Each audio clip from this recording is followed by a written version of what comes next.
Well, let's get you the latest on how today's taxi strike is going here in Paris. France 24's Luke Brown is in Porte Maillot in the north of the city. Luke, good afternoon. What's happening where you are? Well, here at Porte Maillot, it has to be said that hundreds of taxi drivers do continue to blockade this pretty strategically important roundabout, was a pretty strategically important access to and from the French capital. Elsewhere, though, on the Boulevard Périphérique, the orbital highway that circles Paris, that has now been freed up in traffic flowing both ways in both directions. That after, of course, the pretty major disruption earlier in the day. Several hundred taxi drivers already here. They're joined by their colleagues from around Europe, from Spain, from Belgium, from the United Kingdom, all angry then at these Über Pop and similar kind of applications.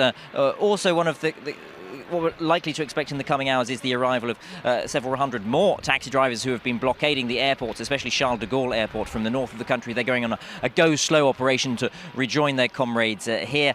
At the moment, though, in the meantime, the key thing to be watching, keeping an eye on, is the delegation of taxi drivers that's being received by the French Prime Minister Manuel Valls. Well, they'll be discussing really their demands and what they want to move forwards.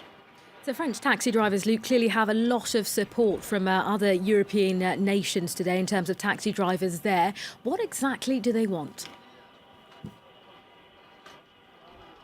Well, implementation here in France of laws that are basically already on the books. That's what the taxi drivers say. They're demanding quite simply. Over the past year, they've had multiple protests. They've also seen multiple laws being voted in by the French government. They want the implementation of those laws to be put into place.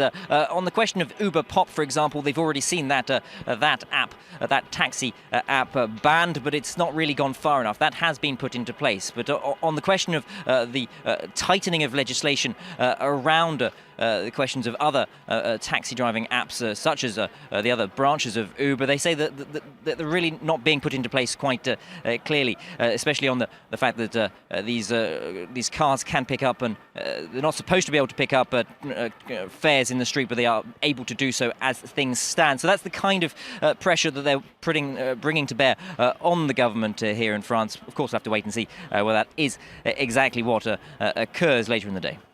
OK, Luke Brown, you'll of course be following events for us throughout the day in Porte Maillot in Paris. Thank you.